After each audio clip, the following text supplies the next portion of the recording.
2024 Ayushman card আবেদন কৰা প্ৰক্ৰিয়াটো অতি সহজ কৰি দিয়া হৈছে। তাৰ ফলত আপোনালোকে ঘৰতে বহি আপোনাৰ নিজৰ বা আপোনাৰ ফেমিলিৰ কাৰণে আপোনালোকে আবেদন কৰিব পাৰিব নতুন এটা আয়ুষ্মান কাৰ্ড। তো আপোনালোকে কেনেকৈ আবেদন কৰিব এই গোটেইটো প্ৰক্ৰিয়া মই আগলৈ দেখুৱাই দিম। আৰু লগতে আপোনালোকে এই কাৰ্ডটো আবেদন কৰিবলৈ যোৱাতে কেৱল আপোনাৰ ফেমিলি আইডি বা ৰেচন কাৰ্ড যোগেদি আপোনালোকে আবেদন কৰিব পাৰিব। কোনো ধৰণৰ আপোনালোকে নেজন বা CSC চেণ্টাৰত ভিজিট নকৰি ঘৰতে বহি আবেদন কৰিব পাৰিব। আৰু লগতে আপোনালোকে এই ভিডিঅ'টো সম্পূৰ্ণভাৱে ৱাচ কৰিলে আপোনালোকে ঘৰতে বহি 5 মিনিটৰ ভিতৰত আপোনালোকে আবেদন কৰিব পাৰিব আপুনি নিজৰ বা আপোনাৰ ফেমিলিৰ কাৰণে আয়ুষ্মান কাৰ্ড। আৰু আপোনালোকে সকলোৱে জানে যে আয়ুষ্মান কাৰ্ড মোদী চৰকাৰৰ ফালৰ পৰা আগবঢ়োৱা 5 লাখ বিনামূলীয়া আপোনালোকে চিকিৎসা কৰিব পাৰিব। তো আজি এই কাৰ্ডটো কেনেকৈ আপোনালোকে আবেদন কৰিব এই গোটেইটো প্ৰচেছ মই আগলৈ দেখুৱাই দিম। তো নমস্কাৰ, আপোনালোকে চাই আছে আপোনালোকৰ আপোন চেনেল নেজন আছাম। তো এতিয়া বলক ভিডিঅ'টো বেছি দীঘলীয়া নকৰি মেইন টপিকলৈ আলোচনা কৰিম। তো এতিয়া আপোনালোকে এটা নতুন আয়ুষ্মান কাৰ্ড আবেদন বা বনাবলৈ কাৰণে আপোনালোকে ভিজিট কৰিব লাগিব ক্ৰম বজাৰত। তো ইয়াত আহি আপোনালোকে সাৰ্চ কৰিব লাগিব যে beneficiary.nha.gov.in। এতিয়া আপোনালোকে টাইপ কৰি সাৰ্চ কৰাৰ পাছত ফাৰ্ষ্ট ৱেবছাইট লিংকত দেখিবলৈ পাই আছে যে আপোনালোকে বেনিফিচিয়াৰী পৰ্টেল PMJAY। তো আপোনালোকে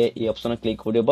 তো ক্লিক কৰাৰ পাছত আপোনালোকে এনে ধৰণৰ ইণ্টাৰফেচ দেখিবলৈ পাব। তো ইয়াত আপোনালোকে দেখিবলৈ পাই আছে যে লগইন কৰিবৰ কাৰণে আপোনালোকক দুটা অপশ্যন দিয়া আছে। তো বেনিফিচিয়াৰী এটা আছে আৰু লগতে অপাৰেটৰ আছে। তো এতিয়া আপোনালোকে বেনিফিচিয়াৰীটো ক্লিক কৰিব লাগিব, কাৰণ অপাৰেটৰটো হৈছে আপোনালোকৰ যোনসকলে CSC চেণ্টাৰত বনাই সিহঁতে অপাৰেটৰ আইডি যোগেদি বনাব পাৰিব। তো এতিয়া আপোনালোকে বেনিফিচিয়াৰী অপশ্যনত ক্লিক কৰি দিব। তো এতিয়া আপোনালোকে বেনিফিচিয়াৰী অপশ্যনত ক্লিক কৰাৰ পাছত তো ইয়াত মোবাইল নম্বৰ বুলি দিয়া আছে। তো আপোনালোকৰ আধাৰৰ পৰা ৰেজিষ্টাৰ মোবাইল নাম্বাৰটো ইয়াতে ফিল কৰি দিব। তো এতিয়া ফিল কৰাৰ পাছত আপোনালোকে ভেৰিফাই বুলি অপশ্যন দেখিবলৈ পাই আছে, এই অপশ্যনত ক্লিক কৰি দিব। তো ক্লিক কৰাৰ পাছত ইয়াত এতিয়া আপোনালোকৰ মোবাইল নম্বৰ এটা OTP প্ৰেৰণ কৰি দিয়া হ'ব। তো OTPটো ফিল কৰি ইয়াত কেপচা দি আছে, কেপচাটো ফিল কৰি আপোনালোকে লগইন অপশ্যনটো খোল খাই যাব। তো লগইন কৰি দিব। তো এতিয়া আপোনালোকে লগইন অপশ্যনত ক্লিক কৰাৰ পাছত নেক্সট ইণ্টাৰফেচ এনে ধৰণৰ দেখিবলৈ পাব। তো ইয়াত আপোনালোকে দেখিবলৈ পাই আছে যে আয়ুষ্মান ভাৰত প্ৰধানমন্ত্ৰী জন আৰোগ্য যোজনা বুলি দিয়া আছে। তো ইয়াত আপোনালোকৰ স্কিম নেমটো PMJAY টো চুজ কৰিব। তো চুজ কৰাৰ পাছত সেকেন্ড ষ্টেপটো আছে ষ্টেট। তো অসম সিলেক্ট কৰিব। সিলেক্ট কৰাৰ পাছত ইয়াত সাব স্কিম বুলি দিয়া আছে। তো আপোনালোকে ইয়াত NFSA বুলি টো চুজ কৰি ল'ব। চুজ কৰাৰ পাছত এটা 4th নম্বৰ অপশ্যনটো আছে ডিস্ট্ৰিক্ট। তো আপোনালোকৰ ডিস্ট্ৰিক্টটো ইয়াত চুজ কৰি ল'ব। চুজ কৰাৰ পাছত ইয়াত সাৰ্চ বাই বুলি দিয়া আছে। তো ইয়াত ফেমিলি আইডি দিয়া আছে, ফেমিলি আইডি টো চুজ কৰিব। চুজ কৰাৰ পাছত ইয়াতে ফেমিলি আইডি টো ফিল কৰিব। তো ইয়াত ফেমিলি আইডি টো হ'ল আপোনালোকৰ ৰেচন কাৰ্ড।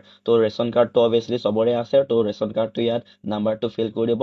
ফিল কৰি দিয়াৰ পাছত তাৰ লগতে আপোনালোকে দেখিবলৈ পাই যে সাৰ্চ বটন। তো এই অপশ্যনত আপোনালোকে ক্লিক কৰিব। তো এতিয়া ক্লিক কৰাৰ পাছত আপোনালোকে এনে ধৰণৰ ইণ্টাৰফেচ দেখিবলৈ পাব। তো আপোনালোকৰ এই ফেমিলি আইডিৰ আন্ডাৰত তো আপোনালোকৰ ফেমিলি মেম্বাৰ যিমানে আছে ইয়াত সম্পূৰ্ণভাৱে শ্ব' হৈ যাব। তো আপোনালোকে চাই ল'ব পাৰে। তো আপোনালোকে দেখিবলৈ পাই আছে যে চিৰিয়েল নাম্বাৰ নেমসমূহ চাই ল'ব আপোনাৰ হিচাপত। তো ফাদাৰ আৰু বা স্পাউচ নেম দিয়া আছে আৰু ৰিলেশ্যন দিয়া আছে, মোবাইল নাম্বাৰ, KYC আৰু কাৰ্ড ষ্টেটাছ দিয়া আছে। তো ইয়াত দেখিবলৈ পাই যে একশ্যন। তো এতিয়া আপোনালোকে এই একশ্যন অপশ্যন দেখিবলৈ পাই আছে যে ডাউনলোড কাৰ্ড আৰু লগতে KYC। তো ডাউনলোড কাৰ্ড মানে হ'ল আপোনালোকৰ ইয়াত অলৰেডি আয়ুষ্মান কাৰ্ডটো ইছ্যু হৈ গৈছে। তো আপোনালোকে ডাইৰেক্টলি ডাউনলোড কৰিব পাৰিব। আপোনালোকৰ আয়ুষ্মানটো ইছ্যু হোৱা নাই। তো ইয়াত আপোনালোকে পোনপ্ৰথমে KYC কৰিব লাগিব। তো KYC কৰিবৰ কাৰণে আপোনালোকে দেখিবলৈ পাই আছে যে KYC কাৰ্ডৰ ওপৰত ক্লিক কৰিব। ক্লিক কৰাৰ পাছত আপোনালোকৰ আউথেণ্টিকেট ইউৰছেল্ফ ইউজিং আধাৰ নম্বৰ বুলি দিয়া আছে। তো আপোনালোকে আধাৰ নম্বৰটো ইয়াত শ্ব' হৈ থাকিব লাষ্ট 4 ডিজিট। তো আপোনালোকৰ হয় তেন্তে ভেৰিফাই কৰিব। ভেৰিফাই কৰি দিয়াৰ পাছত ইয়াত এটা টাৰ্ম এণ্ড কণ্ডিশ্যন আছে, ক্লিক কৰিব। ক্লিক কৰাৰ পাছত ইয়াত আলো বুলি দিয়া আছে, ক্লিক কৰিব। আৰু লগতে আউথেণ্টিকেশ্যন মোড বুলি দিয়া আছে, আপোনালোকৰ আধাৰ OTPটো চুজ কৰিব।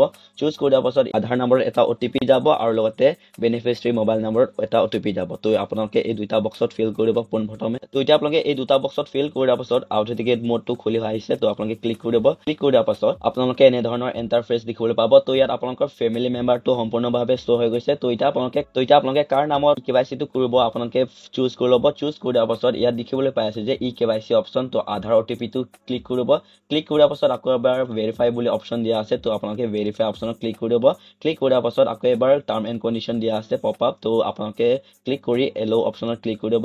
ক্লিক কৰি দিয়াৰ পাছত আপোনালোকৰ ওচৰত আকৌ এবাৰ বেনিফিচিয়াৰী আধাৰ OTP এটা যাব আৰু লগতে বেনিফিচিয়াৰী মোবাইল OTP এটা যাব। তো দুটা বক্সত ফিল কৰি দিয়াৰ পাছত এনে ধৰণৰ ইণ্টাৰফেচ দেখিবলৈ পাব। তো ইয়াত দিয়া আছে যে আপোনালোকৰ মেম্বাৰত কিমানটা সদস্য আছে সম্পূৰ্ণভাৱে শ্ব' হৈ যাব। আৰু লগতে এডিশ্যনেল ইনফৰমেশ্যন বুলি দিয়া আছে। তো ইয়াত দিয়া আছে ফটোগ্ৰাফ আৰু মেচিং স্ক'ৰ বুলি দিয়া আছে। তো ইয়াত দেখিবলৈ পাই আছে যে আপোনালোকৰ 0% মেচিং। তাৰ বাবে আপোনালোকে ফটোগ্ৰাফ অপশ্যন দেখিবলৈ পাই আছে যে কেপচাৰ ফটো। তো ইয়াত আপোনালোকে ক্লিক কৰি আপোনালোকৰ বেনিফিচিয়াৰী বা এপ্লিকেণ্টৰ ফটোটো ইয়াত আপোনালোকে ক্লিক কৰি আপলোড কৰিব লাগিব।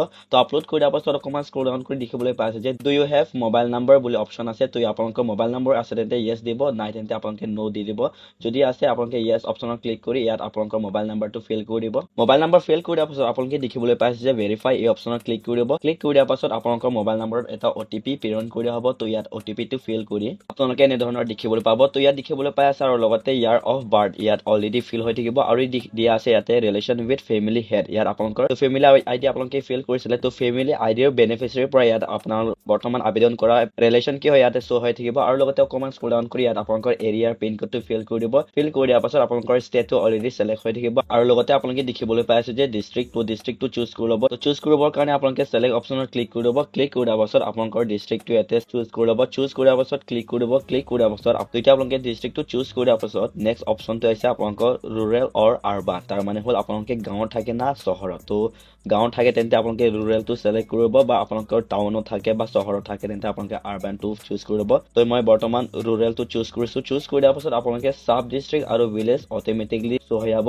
তো আপোনালোকে চুজ কৰিবৰ কাৰণে চিলেক্ট অপশ্যনত ক্লিক কৰিব ক্লিক কৰি দিয়াৰ পাছত আপোনালোকৰ সাব ডিষ্ট্ৰিক্টটো আপোনাৰ ডিষ্ট্ৰিক্টৰ আণ্ডাৰত কিমানটা আছে শ্ব' হৈ থাকিব আপোনালোকে চুজ কৰি ল'ব চিলেক্ট কৰি দিয়াৰ পাছত আপোনালোকৰ সাব ডিষ্ট্ৰিক্টৰ আণ্ডাৰত যিমানটা গাঁও আছে গোটেইখিনি ইয়াতে শ্ব' হৈ যাব তো আপোনালোকৰ গাঁওটো চাই আপোনালোকে চুজ কৰি ল'ব এতিয়া আপোনালোকে চুজ কৰি দিয়াৰ পাছত ইয়াত ফটোটো আপলোড কৰি দিব আপোনালোকৰ এপ্লিকেণ্ট ফটোটো আপলোড কৰি দিয়াৰ পাছত ইয়াত সাবমিট অপশ্যনটো খোল খাই যাব তো সাবমিট অপশ্যনত ক্লিক কৰি দিব তো এতিয়া আপোনালোকে সাবমিট কৰি দিয়াৰ পাছত আপোনালোকক আকৌ এবাৰ এই পেজত ৰিডাইৰেক্টলি কৰি দিয়া হ'ব তো ইয়াত আপোনালোকে দেখিবলৈ পাই আছে যে আপোনালোকে আবেদন কৰা আপোনালোকে KYC প্ৰচেছটো সম্পূৰ্ণভাৱে সাকসেছ হৈ গৈছে তো এতিয়া KYC কৰি দিয়াৰ পাছত কাৰ্ডটো কেনেকৈ ডাউনলোড কৰিব এই প্ৰচেছটো দেখুৱাই আছে তো বৰ্তমান আপোনালোকে দেখিবলৈ পাই আছে যে ৰিসেন্টলি এই এপ্লিকেণ্টটো আবেদন কৰিছিলে তো তাৰ ফলত ইয়াত আপোনালোকে দেখিবলৈ পাই আছে যে KYC ষ্টেটাছত ভেৰিফাই বুলি দিয়া আছে আৰু কাৰ্ড ষ্টেটাছ বুলি দিয়া আছে এপ্ৰুভ হৈ গৈছে এতিয়া কাৰ্ডটো ডাউনলোড কৰিবৰ কাৰণে আপোনালোকে দেখিবলৈ পাই আছে যে ডাউনলোড কাৰ্ড অপশ্যন এই অপশ্যনত ক্লিক কৰি দিব ক্লিক কৰি দিয়াৰ পাছত আকৌ এবাৰ ভেৰিফাই কৰি দিব আধাৰটো ভেৰিফাই কৰি দিয়াৰ পাছত টাৰ্ম এণ্ড কণ্ডিশ্যন আছে ক্লিক কৰি দিব তাৰপাছত এলো কৰি দিব এলো কৰি দিয়াৰ পাছত ইয়াত আপোনালোকৰ আধাৰ OTPটো চিলেক্ট কৰিব চিলেক্ট কৰি দিয়াৰ পাছত ইয়াত আপোনালোকৰ আধাৰ OTP এটা আহিব আৰু লগতে মোবাইল বেনিফিচিয়াৰী নম্বৰতে এটা OTP আহিব তো দুটা পাছত আপোনালোকে ফিল কৰি দিব তো এতিয়া আপোনালোকে ফিল কৰি দিয়াৰ পাছত দেখিবলৈ পাইছে যে অথেন্টিকেট বুলি দিয়া আছে এই অপশ্যনত ক্লিক কৰি দিব ক্লিক কৰি দিয়াৰ পাছত এতিয়া আপোনালোকে দেখিবলৈ পাই আছে যে ইয়াত তিনিটা কাৰ্ডটো ইস্যু হৈ গৈছে তো ৰিসেন্টলি আমি এই কাৰ্ডটো আবেদন কৰিছিলে বা এপ্লাই কৰিছিলে তো তাৰ ফলত আপোনালোকে দেখিবলৈ পাইছে যে ইয়াত ব্লেংক বক্স আছে তো ইয়াত ক্লিক কৰি দিব এতিয়া আপোনালোকে ক্লিক কৰাৰ পাছত দেখিবলৈ পাইছে যে কাৰ্ড ভিউ বুলি দিয়া আছে আৰু ডাউনলোড বুলি অপশ্যন দিয়া আছে তো আপোনালোকৰ কাৰ্ডটো ডাউনলোড কৰি ল'ব ডাউনলোড কৰিবৰ কাৰণে ডাউনলোড অপশ্যনত ক্লিক কৰিব লাগিব তো ক্লিক কৰি দিয়াৰ পাছত আপোনালোকৰ কাৰ্ডটো ডাউনলোড হৈ গৈছে তো ইয়াত দেখিবলৈ পাইছে যে Ayushman card has been download successfully তো ওকে কৰি দিব তো ওকে কৰি দিয়াৰ পাছত আপোনালোকৰ কাৰ্ডটো ডাউনলোড হৈ গৈছে তো এইটোৱে আছিল আজি আপোনালোকক দিবলগীয়া ইনফৰ্মেটিভ ভিডিঅ'টো চাই যদি অকমানো হেল্প পায় তেন্তে লাইক এটা কৰিব লগতে বন্ধু বান্ধৱীক শ্বেয়াৰ কৰিব যাতে ইহঁতে এই ভিডিঅ'টো চাই ঘৰতে বহি ইহঁতৰ নিজৰ বা ফেমিলিৰ কাৰণে আয়ুষ্মান কাৰ্ডটো আবেদন কৰিব পাৰে 2024ত কোনো ধৰণৰ CSC নেজন বা হস্পিটেলত ভিজিট নকৰি আৰু লগতে চেনেলত প্ৰথমবাৰ ভিজিট কৰিছে তেন্তে সাবস্ক্ৰাইব কৰিব যাতে এনে ধৰণৰ অনলাইন ৰিলেটিভ ভিডিঅ'সমূহ আপোনালোকে ৰেগুলাৰলি চাবলৈ কাৰণে তো পুনৰ লগ পাম আকৌ এটা নতুন ভিডিঅ'ত